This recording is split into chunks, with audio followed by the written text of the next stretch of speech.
नबी करीम सल्लल्लाहु अलैहि वसल्लम से किसी भी नियत के अल्फाज नहीं है साबित। तो 4 रकात नमाज फर्ज वास्ते अल्लाह ताला के, जैसे अल्लाह को नहीं पता था, मुंह तरफ किबला शरीफ के पीछे इस इमाम के अल्लाहु अकबर। नियत के लिए अल्फाज नहीं होते, जिसके अल्फाज हूँ वो नियत नहीं होती। अल्फाज हूँ वो नियत नहीं है। क्यों? उसे अरबी में कौल कहते हैं। कौल बातचीत, बात को कहा जाता है।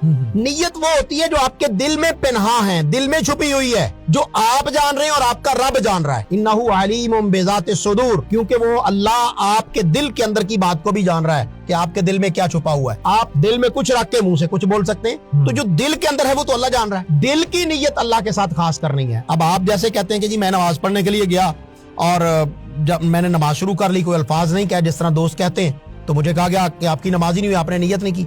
आप अपने घर से चले थे, टाइम के ऊपर चले थे कि ये जोहर का टाइम है या असर का टाइम है, आपने मस्जिद में वुजू किया या घर में वुजू किया, मस्जिद में दाखिल हुए, किस काम के लिए? फिल्म देखने के लिए, सब्जी खरीदने के लिए, नमाज पढ़ने के लिए था ना।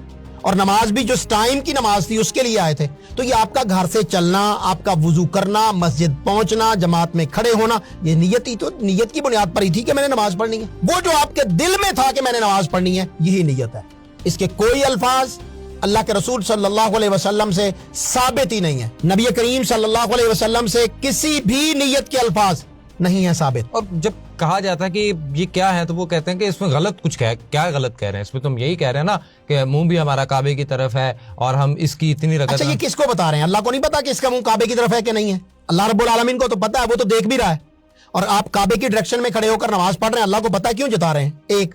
दूसरा ये कि उस नियत में भी आप झूठ बोल रहे हैं। आप जमात हो रही है, इमाम साहब ने पहली रकत पढ़ ली है या दूसरी पढ़ ली है और आप पीछे से आए हैं, आके नियत तो फिर भी करते हैं ना, हमने देखा है। नमाज हो रही है लेकिन खड़े होकर जनाब वो पहले नियत की जा रही है। नियत क्या की जा रही है? पीछे इस इमाम के अल्लाहु अकबर। नमाज जोहर है तो 4 रकात नमाज फर्ज वास्ते अल्लाह ताला के, जैसे अल्लाह को नहीं पता था, फर्ज वास्ते अल्लाह ताला के, मुंह तरफ किबला शरीफ के पीछे इस इमाम के अल्लाहु अकबर। अब ये मौलवी ने आपको झूठ सिखाया है या आप झूठ बोल रहे हैं खुद? उसने तो 2 रकातें पढ़ ली हैं या 1 रकत पढ़ ली है, आप बाद में आए हैं। अब आप कह रहे हैं कि 4 रकात नमाज फर्ज पीछे इस इमाम के, तो 2 तो आपने इमाम के पीछे पढ़ी, 2 तो उसके पीछे नहीं पढ़ी। कहते हैं तो आप क्या नियत कर रहे हैं? कहते हैं अल्लाह ताला को तो पता है ना, तो फिर हम कोई भी दुआ मुंह से क्यों करते हैं? फिर दिल में ही पढ़ लेते हैं, कोई मसला? वो नबी करीम सल्लल्लाहु अलैहि वसल्लम ने सिखाई हैं तो तब हम पढ़ते हैं ना। दिल का अल्लाह को पता है, लेकिन वो अल्फाज अगर अल्लाह के रसूल सल्लल्लाहु अलैहि वसल्लम ने ना सिखाए होते तो हम भी अदा ना करते।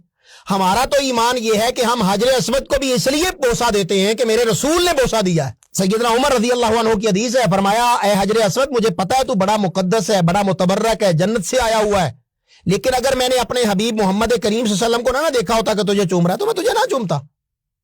हम कोई दुआ पढ़ते हैं तो रसूलुल्लाह सल्लल्लाहु अलैहि वसल्लम की वजह से पढ़ते हैं कि आपने तालीम दी है। तो आपने ये तालीम नहीं दी। आप आए, नमाज शुरू होगी अल्लाहु अकबर से।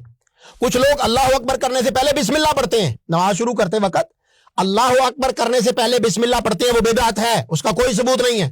आपने मस्जिद में दाखिल होना है तो उस वक्त पढ़ना है बिस्मिल्लाह वस्सलातु वस्सलामु अला रसूलिल्लाह अल्लाहुम्मा अफ्तह ली अबवाब रहमतिक। आप जब मस्जिद में दाखिल हुए उस वक्त आपने बिस्मिल्लाह पढ़ी है। नमाज शुरू करते वक्त जो है वो बिस्मिल्लाह पढ़ेंगे तो बिदअत होगी, और बिदअती का कोई अमल अल्लाह के यहाँ कबूल नहीं होता। आपकी नमाज अल्लाहु अकबर से शुरू होती है, अस्सलामु अलैकुम व रहमतुल्लाह पर खत्म होती है। आप क्यों आप उसमें इजाफा कर लेते हैं? तो नमाज शुरू करते वक्त अल्लाहु अकबर से नमाज शुरू कीजिए। बिस्मिल्लाह जो पहले पढ़ते हैं वो वहां नहीं है, सूरतुल फातिहा पढ़ने से पहले बिस्मिल्लाह है। तो मतलब, और अगर बाज़ औक़ात होता है कि सूरह फातिहा से पहले बिस्मिल्लाह आप मुंह में पढ़ लें और बाद में जो है वो हम देखते हैं कि अक्सर कारी हज़रात मुंह में बिस्मिल्लाह पढ़ लेते हैं लेकिन अल्हम्दुलिल्लाह से शुरू करते थे। बिल्कुल ठीक है। अच्छा, लेकिन आपने ये बताया कि नमाज में अल्लाहु अकबर से नमाज शुरू होगी और अस्सलामु अलैकुम व रहमतुल्लाह पे खत्म हो जाएगी। उससे पहले आप ना बिस्मिल्लाह पढ़ सकते हैं, ना ही ये कह सकते हैं कि पीछे इस इमाम के इतनी रकत और ये वाला। बिल्कुल नहीं कर सकते। और ये एक बिदअत है। जी, बिदअत है। और नमाज के साथ इसका कोई हिस्सा नहीं। नमाज का हिस्सा ही नहीं है, अपनी तरफ से इजाफा है ना।